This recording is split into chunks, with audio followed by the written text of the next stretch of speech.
Hey folks, welcome to the channel. This is Rockin' the Country. I'm Don. This is going to be fun because it's Jimmy Dean, and anytime I do Jimmy Dean, I get a lot of different types of comments, but from folks who are extremely knowledgeable of the era in which Jimmy performed and his songs and what they meant. And I absolutely love the seasoned veterans of country music knowing this stuff. I learned from it because I didn't grow up on country. Anyway, Robert Wanmer, or Wanmer, forgive me, Robert, but nonetheless, there are different pronunciations. I'm not sure exactly how you do yours, but Robert requested Jimmy's song, I.O.U. I don't know it. It's a reaction, and Robert made a gift to the channel for me to do this. So thank you, Robert, for that, and other folks. We owe him a debt of gratitude for this being presented to us today. Here we go. You know, most people look through their wallets or their pocketbooks, and way down at the bottom past the credit cards and baby pictures, green stamps, you usually find a little old dog-eared piece of poetry. I was cleaning out my wallet the other day, and I ran across a whole bunch of I.O.U.s, some of them 30 years overdue. Funny thing is that all these I.O.U.s are owed to one person. And I kind of feel like right now might be a pretty good time for an accounting.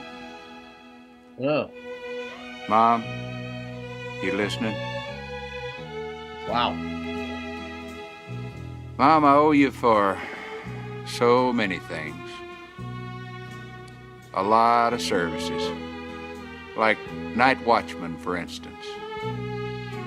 For lying awake nights, listening for coughs, cries, creaking floorboards, and me coming in too late.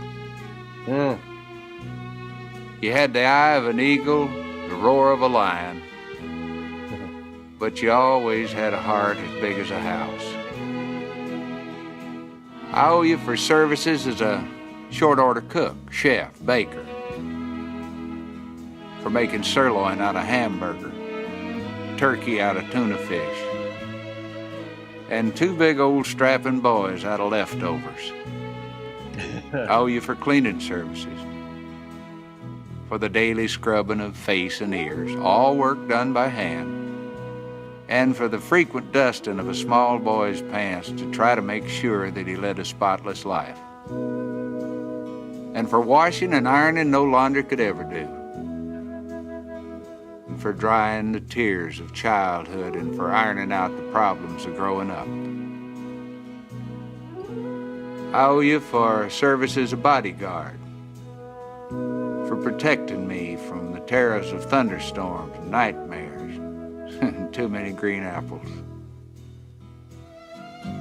And Lord knows I owe you for medical attention, for nursing me through measles, mumps, bruises, bumps, splinters. This reminds me so much of Allison Radcliffe's song, That's My Mama. I'm going to tag Allison on this one as well, just so she gets additional props. But this song, the way he is saying it, all right, we get so caught up in what he's saying, but his voice, his diction, his clarity, his delivery, it isn't by chance that he's saying it the way he's saying it. It's on purpose. It's something special. And spring fever. And let's not forget medical advice either. Oh no. Important things like don't scratch it or it won't get well. If you cross your eyes, they're going to stick like that. And probably most important of all was be sure you got on clean underwear, boy, in case you're in an accident. And owe you for veterinarian services, for feeding every lost dog that I dragged home at the end of a rope, and for healing the pains of puppy love. And I owe you for entertainment. Entertainment that kept the household going during some pretty tough times. For wonderful productions at Christmas, 4th of July, and birthdays. and for making make-believe come true on a very limited budget. I owe you for construction work, for building kites, confidence, hopes and dreams,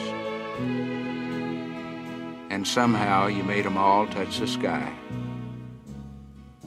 And for cementing a family together so it'd stand the worst kinds of shocks and blows. That's a lot of I.O.U. And for laying down a good, strong foundation to build a life on.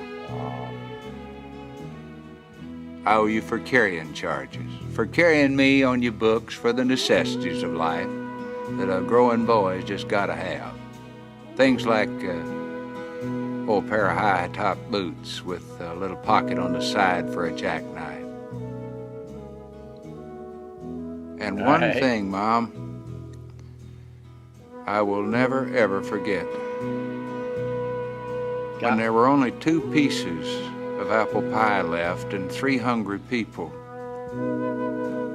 I noticed that you were the one who suddenly decided that you really didn't like apple pie in the first place. These are just a very few of the things for which payment is long overdue. The person I owe them to worked very cheap.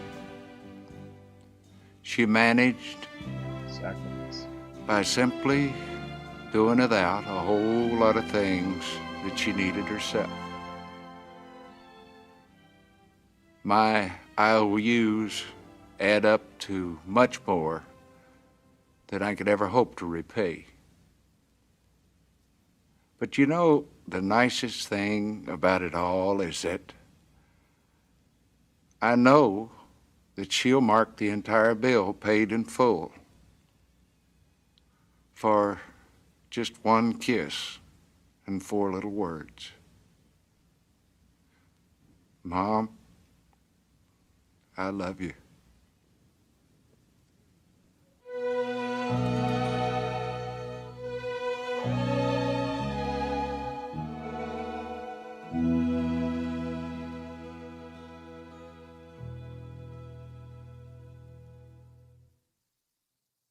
It's amazing how all is forgiven. All debts are forgiven. When the kid says thank you or I love you. Yeah. That's how many of you folks are crying right now?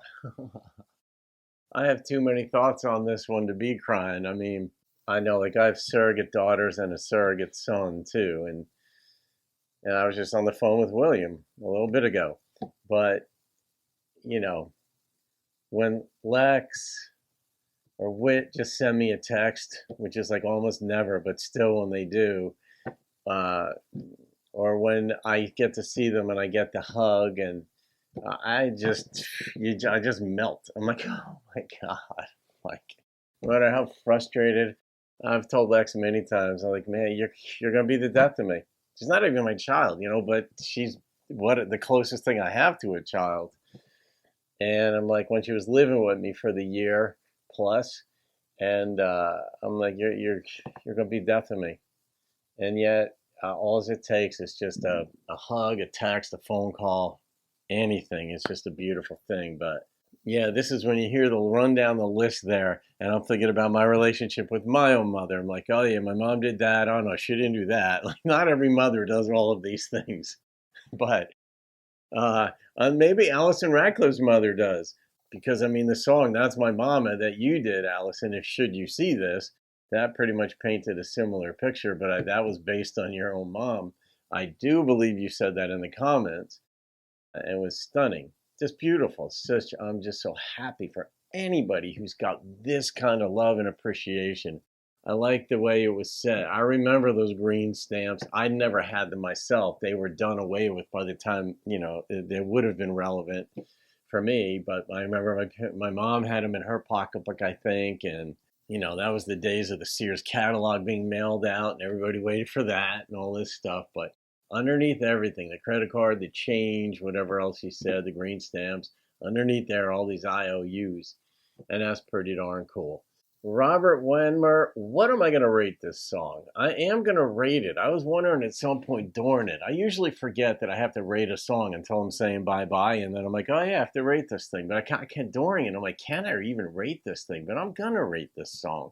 The way he spoke the words was very different than he could have. There are so many other ways. It could have been up tempo, the orchestral music in the background.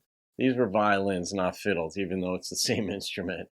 The string instruments back there. It could have been more up tempo. There's so many ways of putting a song together, but the producer went with just slow pace, and his voice was purposeful, as I said earlier. And all the details. I mean, what do you leave on the cutting room floor here?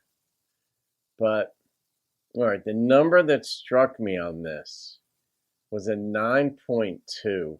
I mean, how do you not give above a 9 on a song with this kind of heart and that kind of delivery? So, all right, folks, that's it. Robert, shout out to you, my friend. Thank you for that gift request, and we'll go from there. Have a great day. I'll see you on another video and keep rocking the country.